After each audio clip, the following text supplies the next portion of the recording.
Welcome to the Raising the Bar podcast, where we storytell excellence in Queensland property. I'm your host, George Souris from Empire Legal.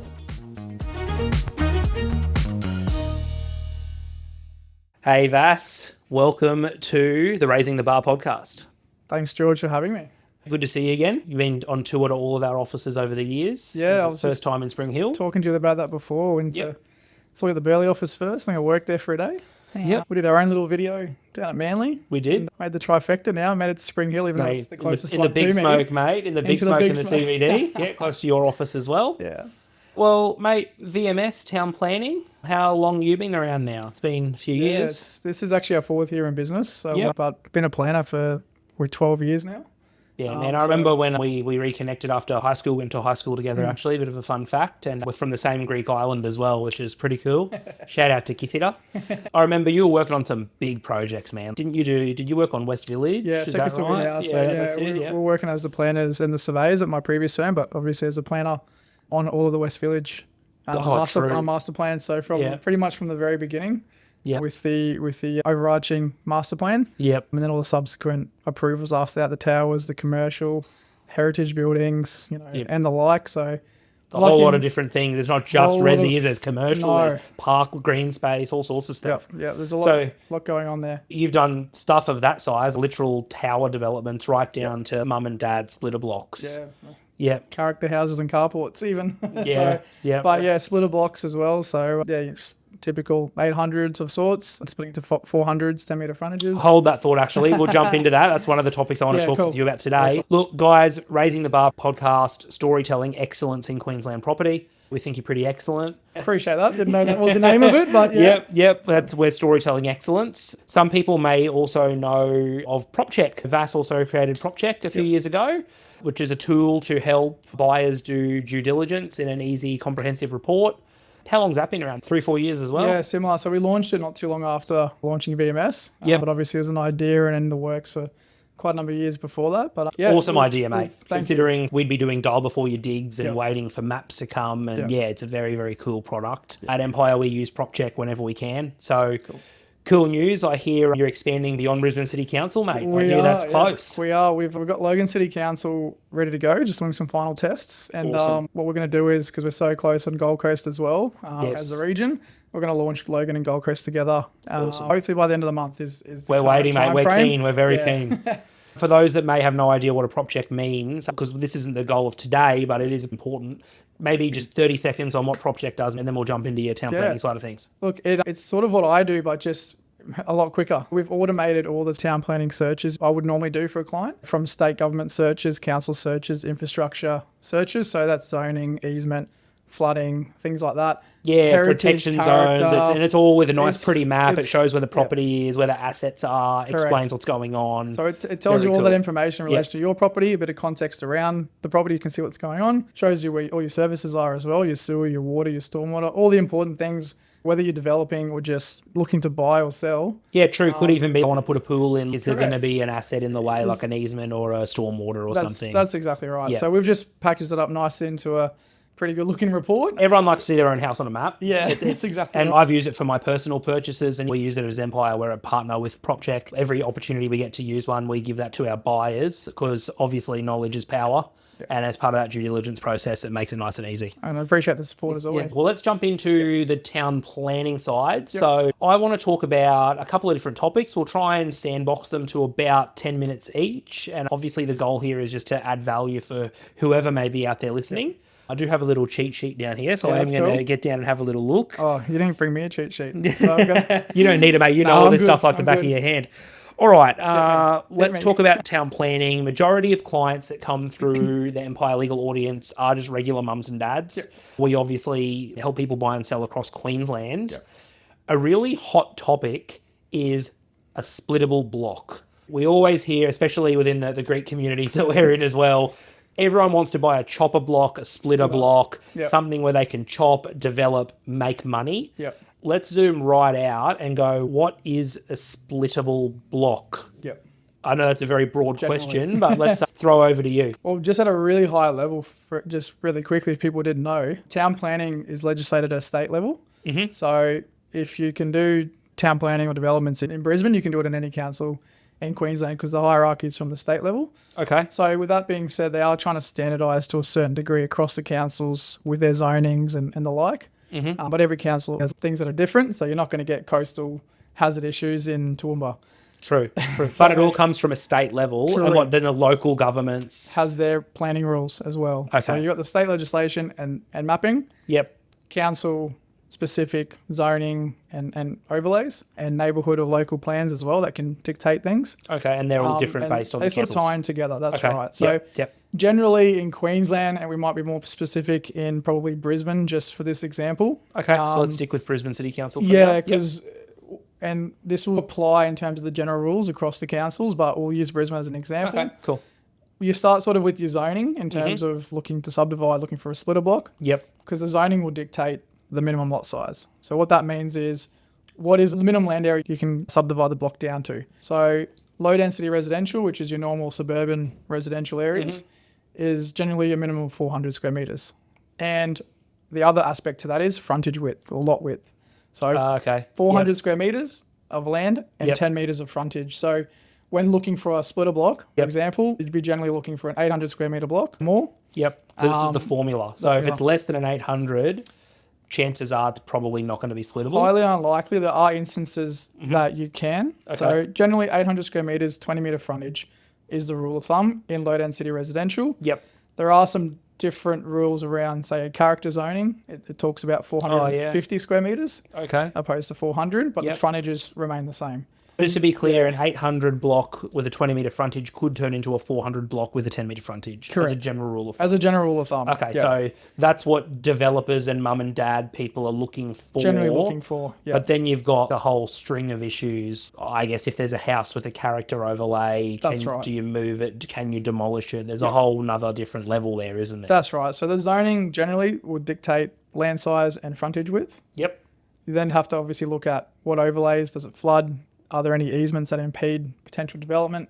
And flooding affect being able to split? Definitely. Yeah, it's one of the biggest ones. And it's probably in Brisbane and Logan in particular there's obviously been some new flood mapping released. Yep. And it's significantly impact subdivisions. So because we don't want to develop on a block that's going to potentially flood. Yeah, it's also the risk of persons living there in a flood affected block. The theory or the understanding from council is that we don't want to create additional parcels of land that create risk for additional people living on that block. Purely subdivision, when there's flooding, there are different levels of flooding where it is acceptable and you can get it across the line. Highly recommend talking to a flood engineer. And look, in development, your consultant team is so important. Yeah, of course. As I'm sure in your field as well, the team around you is the most important thing. Yeah. I won't dive too much into the details because I'm not a flood engineer, but just generally subdivisions are harder to get across the line with a flood overlay. Okay. Because the main reason is council have to assume that block of land is going to be subdivided and never built on. Because they're assessing and approving a subdivision. They're not approving built form. That would be a separate application. Sometimes where you would apply for the houses or townhouses or whatever the built form might be at the same time. So then council can approve it together and put conditions around, well, we accept this because we can do a suspended slab with the construction and the flows can still, go where they go. And but this sounds expensive, right? Like it can be. At a splitter level, it's normally a deal breaker more often than not. Yeah, because you're turning one into two or whatever. That's right. By the time you get a flood engineer and put the house on stilts, if the council even lets you do it, there's a whole lot of barriers to entry. There's a lot of barriers, And like you mentioned before, the character overlays and things like that. So it might be an 800 square metre block, 20 metre frontage, but the existing house's character might need to stay. If it had extensions to it and things like that over time, there's partial demolition you can do, but generally speaking, it would need to stay. We had a recent example where the house itself was 10 metres wide, but that wasn't taking into consideration your setbacks to boundaries. So generally you need a metre on the side boundaries each. So we actually needed 12 metres. To actually subdivide that 20 metre frontage block, we were creating lots less than 400 and creating a block that was less than 10 metres wide. So again, that makes things a lot more difficult and sometimes becomes a deal breaker. I was going to ask, it's not always a deal breaker though, right? Say it's slightly under or can there be relaxations? There can be. With all planning schemes in Queensland, they are performance-based planning schemes. And what that means is if you don't meet the tick and flick acceptable outcomes, you move over to the performance solutions. And generally that's a design solution or engineered solution of sorts where, hey, we might not meet the 10 metres, but this is why the 8 metres is still acceptable in this scenario. Right. So you go from the cookie cutter doesn't pass, you basically pitch to the council saying this is why you should let us do it. That's right. There's still criteria that we've got to still justify and meet in the performance outcome. So it's not always as, oh, we can't do it, but let's just do a performance solution. Yeah. Because sometimes we can't meet those performance solutions. Examples of that might be there's lots in the street that are 8 metres wide and 300 square metres, or there's an established lot pattern in the street. Okay, it's like a precedent that's been set. It's a precedent that's been set for whatever reason. So why can't I? Why can't we? Because we're maintaining the established expectation in the street. And that's what it's all about. There's a lot of a community expectation as well from council. They've got to say, well, if I'm going to approve this for you, I've got to think about the 1,000 others to come, because now I'm setting a precedent for this. They've got to be very rigid with how they assess their applications within the planning schemes. More often than not, and general rule of thumb, if you can get 10 metre frontages and 400 square metre lots resulting, you'll be okay. Then we've got to dive into what other overlays and other things that are there. Which I think we'll actually jump into that in a sec. Yeah. When you were talking about I don't know if it must be the zoning, something that springs to mind is, say, Belmont, Chandler, which we're both from that side of town. So for anyone that may not know it, these are larger lots. They can't be split to size that small, as far as I understand, right? The town plan actually says no at the moment. Well, we spoke about earlier, I'm glad I brought it up, how everything starts at a state level. Yep. At a state level, there's a zoning of sorts. They're land use categories, and there's 3 of them. There's the urban footprint, which most people know. If I'm in the urban footprint, I can do some sort of development.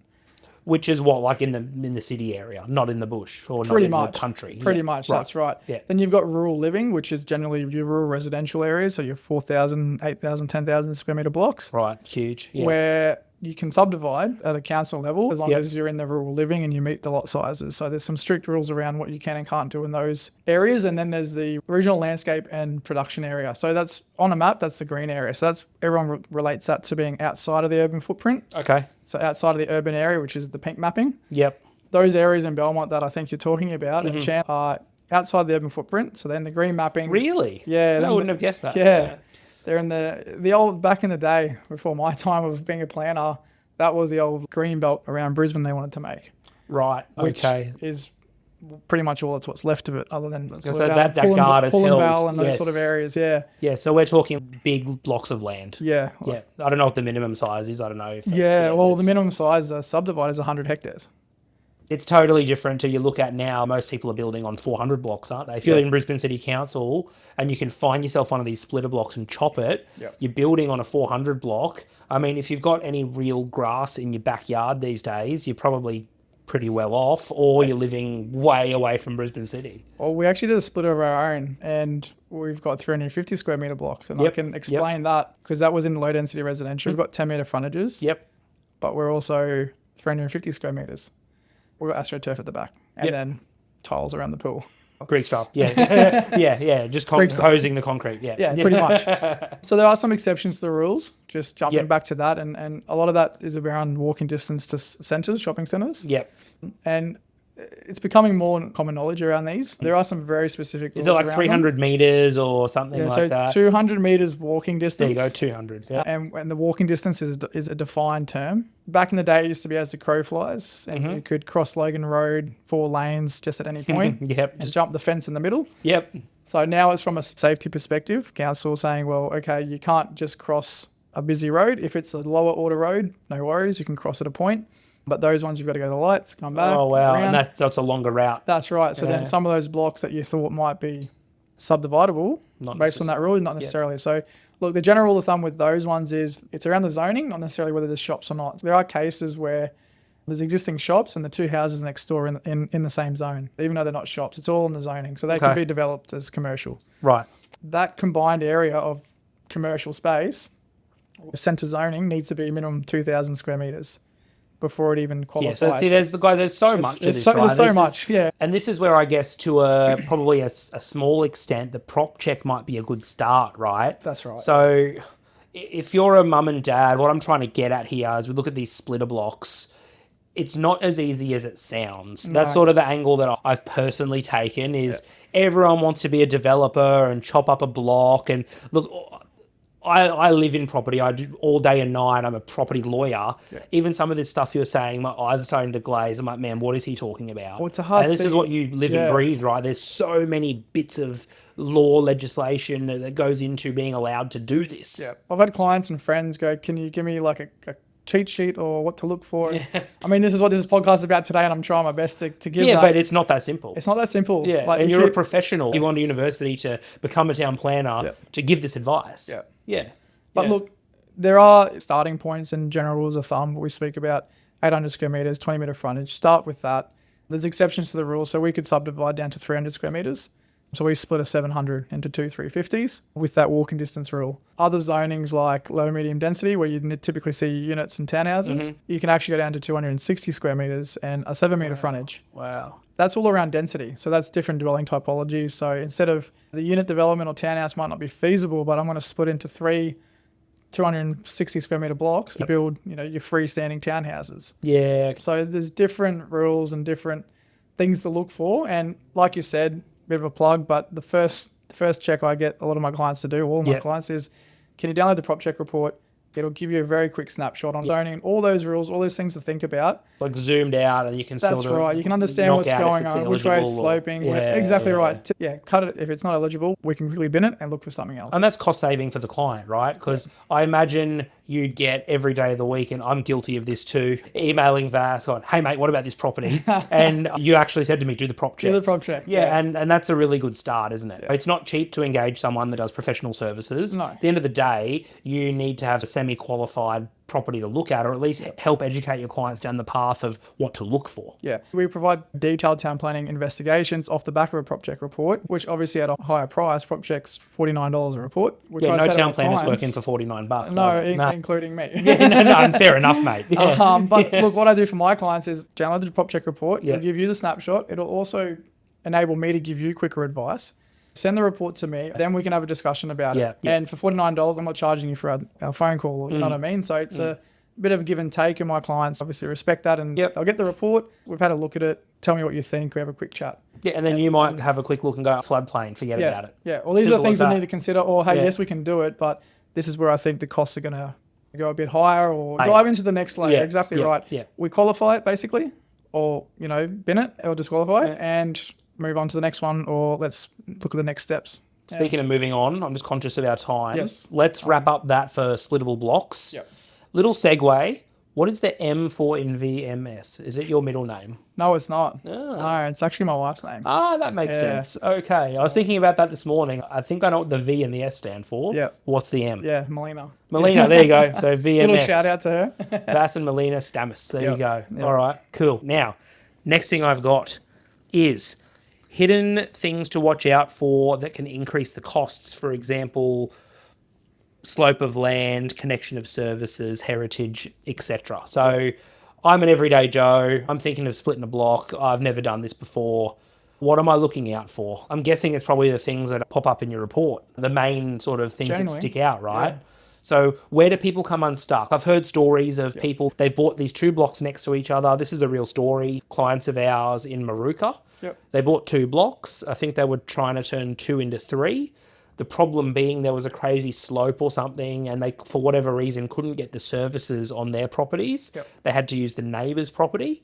Neighbour told them, no, that's it. They got no option. That's it. It's as simple as that. So it stopped them. How in future do you prevent that disaster from happening? Is this something that if someone comes to you and says, hey, I'm thinking of buying these 2 blocks, etc. Do your due diligence before you buy. As you would do all your searches, you would do your advice to your clients and the rest of it. Yep. In the same vein, I guess that's a starting point's PropCheck report, but then we'd give that advice going, okay, well, like you said, if it's sloping, I guess an easy one to think about is... Yeah, what are the main ones? Like what pops up all the time? What do you see? It is PG, don't I? Yeah, we assume they're at least 18, whoever's listening to us. Okay, you can't push shit uphill. Yeah, right? That's fine. That's fine. So naturally, gravity. Oh, like quite literally you're talking. Gravity, you're talking about like sewer drainage and correct, right, okay. So if the block's sloping towards the street and your sewer connection, your water connection, your stormwater connection are in the street or across the road but in the same street, and the block's heading towards those services. Never actually thought about that. That's a good thing. That's a really good thing. Right. Because your sewer, especially, and your stormwater are going that way. In the right direction, yeah. So that example you had at Maruka, I'm going to say was probably their stormwater connection or their sewer connection. I believe it was stormwater. Yeah, there was an issue with stormwater. Yeah, so there's two options there, and the second one's really expensive and creates other issues. So the block's sloping away from the street, and even if there is sewer and stormwater and water, water's okay. You can get a water connection because you're getting the water to the house. Sewer and stormwater, you're getting that stuff off the yeah. And if it's going the wrong way, it's a problem. Yeah, you could say, look at the PropCheck report and say, all right, well, yep, it's got services in the street, cool. And I've checked all the other requirements, cool. One of our pages that we do have on there is the contour pages. Which way is it sloping? And sometimes it's hard to read. You might not be able to actually read a contour. So obviously go out and inspect the property and see, see which way because it's what you do for a living. But that's right. Your average Joe looking at the report will go, I don't know really which way is it sloping. But that's who cares? You can say where all the services, cool. Everything else checks. Go and inspect the property, obviously. Yep. You can see it sloping away from the street. That's a little red flag to say, okay, if I'm looking to subdivide this property, how am I going to get connections to water, sewer, stormwater, especially? That's a huge one. Like I said, I've been in property for quite a while now, and that's not something that I've never chopped a block up. I've never actually consciously thought about that going, you actually need to go and look at it, find out where the services are, and is that sloping the right direction? Because if not, it's either a showstopper or it sounds like there's an expensive solution to work around. Like is there? Sometimes it's like sloping maybe a metre front to back. So you'd look at retaining and filling the block up and tipping it back to the street. That can be expensive. Yeah. When it's obviously a more significant job and you're looking to do that, you get retaining walls over a metre, over 2 metres high. That's a separate approval for one, but it can create sort of amenity issues with the neighbours and massive retaining walls, as a neighbour. So council are conscious, obviously, of that as well. And it's an expensive exercise. Oh, retaining walls it's not thousands, it's tens of thousands. And you're filling the block, compacting it. It's generally, for a splitter, it tends to be, it makes a project unfeasible. Yeah, so, and traps for young players or new players is they may just think, this is an 800 block with 20 metre frontage, go buy it. Yeah. And maybe they don't get a conveyancer that asks the right questions. It's tricky for us as well, right? Because at the end of the day, no one wants to waste money on searches. Everyone wants to save money. Yep. It's our job to ask questions. Say you're not on the scene. Someone comes to us. They want to buy this block of land. We ask a few exploratory questions like, why do you want to buy this property? What's important to you? Do you want to develop it? Yep. And that's where we can talk with our partners and go, hey, well, have you spoken to a town planner? Yep. Or have you done a subdivision before? Yep. Only because at the end of the day, we're engaged to convey the transfer of land. Yep. It's just a legal process, and we will do that for them. We don't go above and beyond though. I know you do to ask those extra questions and provide that extra information because you see past this transaction, you see in 3 years' time when they want to refinance and do a subdivision. Yeah, and then at that point, they're going to be like, what do you mean I've got these issues with the stormwater or the neighbour won't let me use the block? Exactly, all this stuff. If we can catch that early, we might actually save that client tens of thousands or even more. It can stop the whole project. Or if you're buying it with the price tag that it's a subdividable block. Yeah, correct. And it can't be. And it can't be. So spend the money up front and talk to the professionals. Yeah. And exactly. All right, I have here soccer coach at Brisbane Olympic. Yeah. Still doing that or not doing that anymore? I know there was a period in time where you were. So obviously running 2 businesses. And family man, a couple of kids. 2 kids under 3.5. 3.5-year-old and a 1.5-year-old, both boys. Yep. So, I'm doing late nights as it is. Yep. So, as of last year, 2024, I didn't coach. You guys got through to a final from memory. I came and watched a game with you guys a few years ago. Yeah, the last 2 years I coached. The second last year, we won the grand final. Yep. And finished second on the table. And this last year I coached, we finished top of the table with 6 games to go.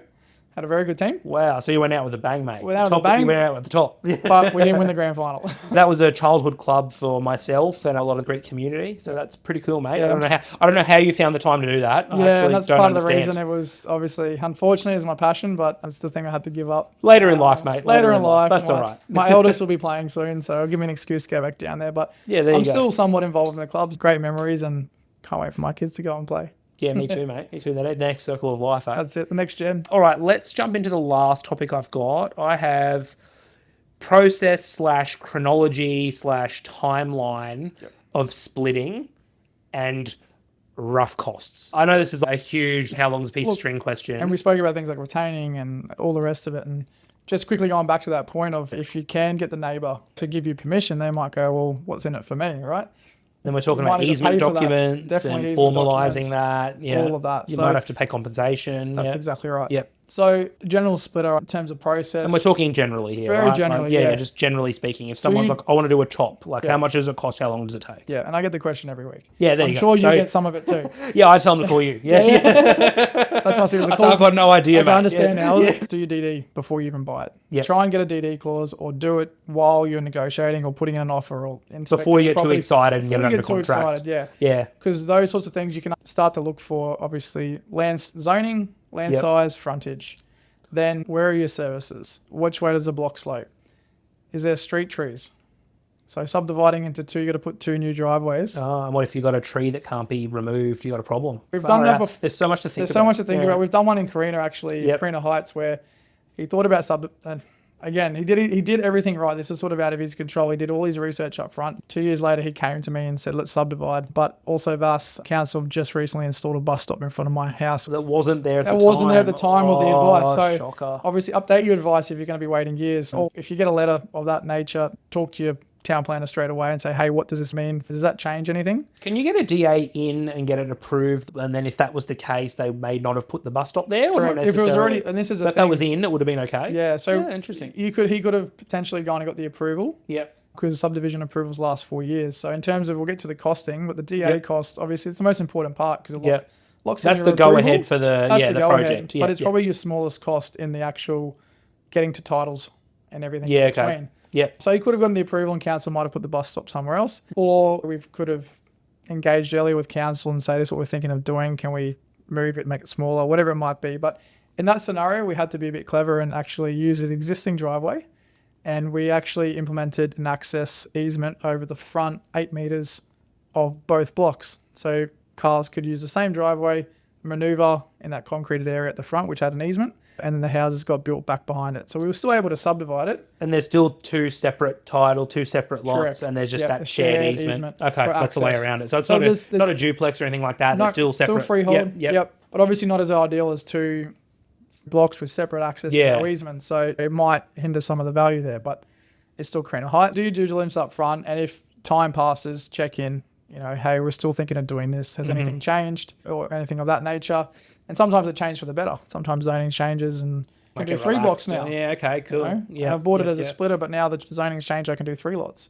Which may be like, say, we're talking about Chandler before, that Belmont area. There may be people out there that have got blocks of land sitting, waiting, hoping that this huge parcel of land can be chopped up. Potentially, yeah. But obviously, council's got no immediate plans to do that. But as the city grows, who knows, down the track, they could change that, right? They could. Like, theoretically. You had better luck in areas like Rochedale and Pallara, which... Yeah, okay. That happened, yeah. I guess to look for that as a side note is those Chandler properties are environmental management zones. They're outside the urban footprint. So way more barriers to entry. Way more barriers and highly unlikely things will change. Right. If you're coming across larger properties to potential land bank of sorts, you want to look for sort of emerging community properties. What that means is it used to be called future urban. It's the step before it becomes low density residential. Right. Generally, it's still emerging community because the main services aren't there. Your major trunk, sewer, water, etc.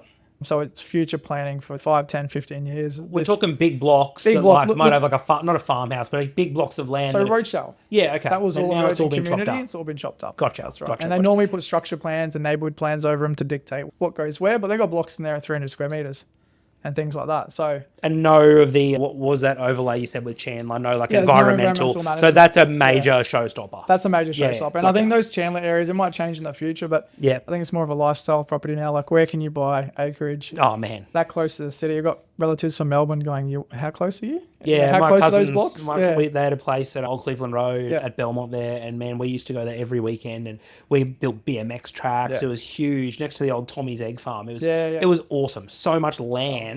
And I think now, if you've actually got real grass in your backyard, like it's all well. Yeah, so wow. And that's, that's changed in 20 years. Yeah, well, my in-laws are at Burbank. Jump on the motorway and I'm here in 20 minutes. It's incredible, but they've got 6 acres. But can't do anything with it because of that environmental management zone. Yeah. But it's a lifestyle thing. So I think those pockets, probably even in our lifetime, I don't know what will change, but who knows? Who knows? Yeah. But cost and process, obviously do your DD up front. Yes. When you're sort of ready to then hit the trigger, you've got some consultant costs up front. We always recommend the very first thing you do is engage a surveyor. We want to get a detail and contour survey. So what that is it picks up the levels of land that are obviously accurate, but because they go out there with the staff and do the actual survey of the block, location of existing house, trees, services, all of that information, which becomes the base plan of our subdivision plan, of our engineers' plans, all of that going forward. And that'll be not hundreds, that'll be thousands, right? It depends. 2 to 3 grand, depending on the size. So you need to budget a few grand for that at least. Grand for that. Yep. And then obviously your town planner's costs, depending on the project. DA could be around that probably 5 grand mark. And that's assuming it's pretty vanilla, right? Yeah. Obviously, if it's a difficult one, it's going to cost more. It's going to be more work. It's going to be harder. That's right. Yeah. But just looking at a splitter block, that's generally straightforward. Could potentially go down the fast track path in council. We actually got the fastest subdivision approval in Brisbane last year. I didn't even know. I saw it pop up on LinkedIn and got tagged in it, and we got it 7 days. Oh my god! Which was to do what? Like chop a block? 1 into 2 lot subdivision in 7 days. 7 days from lodgement. That's not the standard, guys. Don't bank on that. No, it's not the standard. That's a record. That's cool. Yeah. I'll go one step further. It was actually 7 days from lodgement, but council take 3 to 5 business days to give you the invoice to pay their fee. Huh. So it was actually 2 days when we paid the fee. And is that because everything you'd submitted was like tick, compliant? Yeah, like you've given them all the data they need just to approve. And when I talk about that fast track process, we're accredited consultants in the Risk Smart team is what they call it. We take the role of obviously the town planner for our client, but we put the council hat on as well. So we do more of the work up front on our end. So when we're lodging it, council just reviewing, double checking, and it's for low risk applications like a 2-lot subdivision. It's nice, tidy, clean. Tidy, clean, no flooding, no whatever. Very simple, just to get things moving along. But generally, if it's a standard subdivision application, the DA, I would allow a month for your consultants to get your survey, your town planning report, civil engineering report if you need one. And then once you've lodged, probably a 2 to 3 month process. Oh, I thought you were going to say way longer. No. For a splitter, look, we're obviously doing it a lot quicker, but... And we're talking like, again, a pretty vanilla split, right? That's right. Nothing with dramas. So as soon as 2 to 4 months, you could theoretically... have an approval. Yeah. Okay, and then once you're approved... then you've got 4 years to actually undertake that approval. So the approvals come with, so with approved plans and conditions. Yep. So you have subdivisions up to 4 years without any extensions. Can you apply for extensions? You can, but it's a cost as well. Yeah, okay. So if you're running out of time, you just pay more money and you get another 4 years or something? 2 years at a time generally. Okay, cool. Yeah. During COVID, the state government stepped in and actually gave automatic extensions for approvals, because, there's a lot of approvals lapsing that now have an extra 1 or 2 years on them, which is a really good thing. So that was an automatic extension for all those approvals. We still recommend to our clients, we always just get some written advice from council to say, hey, this approval lapses soon, or it's going to lapse, it already has lapsed potentially, depending on the client comes to us. There was 3 different COVID extensions. We believe all of them apply, or 2 of them apply, or 1 of them apply for whatever reason. Can you just confirm, do they apply to this approval? And can you confirm the actual expiry date? So we just get that in writing from council, just nice so there's no... Exactly right. Yeah. So there's opportunity to extend as well. Okay, so would it be pretty fair to say that within a 6-month window, all going well, people could be approved?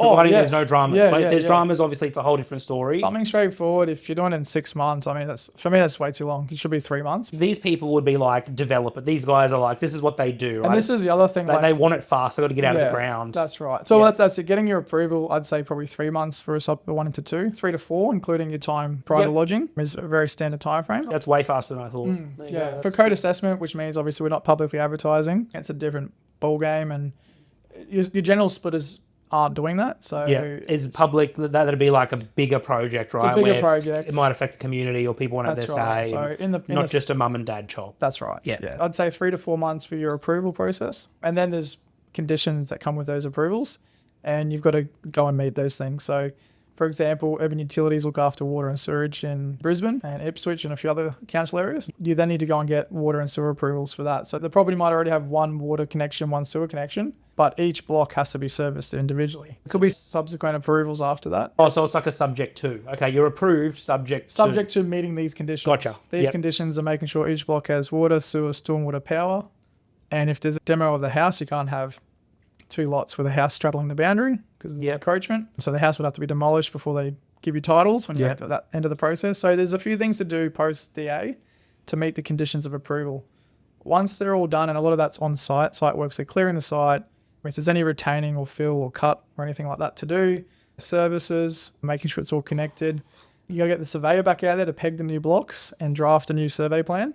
Any easements that they need to peg as well. Easement documents that probably lawyer would need to draft, or if it's easement and gross easements, but then always get our clients to get their solicitor to review it. And then you got to look at even consent from the mortgagee as well, right? Correct. If there's a bank involved, you've got to get permission, and this part takes time. That's right. Yeah, this part takes time. A lot of that post-approval stuff can happen concurrently. So if you're prepared to move quickly, and part of our service is a project coordination fee.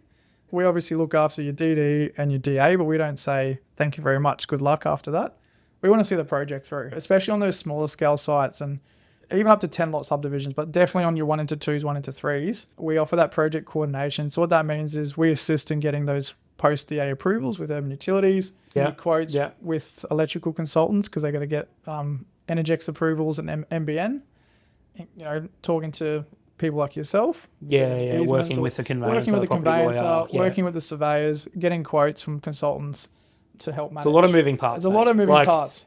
Guys, if you're just thinking about splitting a block, there's a lot involved. We've unpacked more stuff than I'd thought about because there was a time in my life where I was considering it, and I spoke to a mate of ours, Cos Comino. Shout out to Cos. He gave me a lecture for about an hour. How unless you're a developer or you're experienced or you've got a bit of resilience, there's a lot of hurdles. Like even what you were talking about, services that have to be connected after. That's not 5 minutes work, and that's not $5. There's power, there's water, there's sewer, there's, I don't know, there's more. Think about every block's got to be serviced and ready to build. Basically, you're getting the block ready to be given to someone to build. I've had clients say, once we get TA, can I sell the block? No, because there's conditions of that approval. Can't the future owner do that?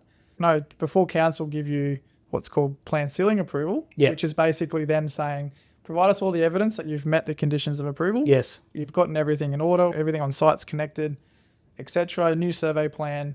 Submit it to us, we review it, we approve it, sign the survey plan, as well as a cadastral surveyor, which then those survey plans would come across your desk, go to the titles office, and then title. Before someone can take ownership of that new block, you've actually got to create that new block. And that comes with those conditions of providing all those things. And that's where the uplift is. It's great to have a DA in theory, but there's still a few steps that have to happen to actually get that uplift in the property's value. That's right. You will see uplift in it with an approval, even with a 2-lot subdivision, but I think the greater rewards in actually delivering that development. Well, that's cool to know that you guys do that service with actually work with the clients to get that done. Well, the main reason we want to do it is because a lot of the clients, especially in the smaller projects, are mum and dads or smaller developers. Well, use me as an example. I could fumble my way through it, but it's not going to be as efficient as the guy that does it for a living and knows who to talk to and what to do. And look, and part of the reason why, obviously, it was a good opportunity for us personally to do our own subdivision. We're living there currently. But I wanted to do it myself, run the process, and I've done a couple now. How cool is that? Run the process. And so I can help my clients. I live in my subdivision. How cool is that? Literally. There's no point going, hey, I can help you with this, but I've never done it before. It's like when you hire a fat personal trainer. It's like, come on, mate. We might wrap it up there just for time's sake. Just my last comment is I go to a studio at Wollongabba, and every time I leave there, I see your car out the front of your office. It doesn't matter if it's in the afternoon, the early evening. Props to you. You're a bloody hard worker. You built a couple of amazing businesses. You've done some good stuff for the property industry so far in Brisbane, now expanding to Logan, Gold Coast and beyond, which is very, very cool. Thanks for being one of the first guests on the show. Thanks for having me. Thanks for thinking of me. Of course. And guys, if you need help with any town planning stuff, like I said, Vass is awesome. His team's awesome. And check out PropCheck. I think PropCheck's a really cool thing in the industry that helps buyers. We've got huge changes coming with disclosures and whatnot later in the year with the Property Law Act. So if you're thinking of buying a property, it's a really cool tool to help you understand a bit more about it for a really good price. But, yeah, thank you. Thanks, props to all your clients, mate. He's there working. He's literally, some days I finish and it's like 6:37 and I pull out and I'm like, man, his car's at the front still. I mean, he must be getting something approved for someone. A little shout out to Daniel Zillow as well, because he's always there with me. In the trenches. In the trenches. Good architect. Awesome architect. Yeah, great architect. Thanks, awesome. guys. See you on the next one. Thank you.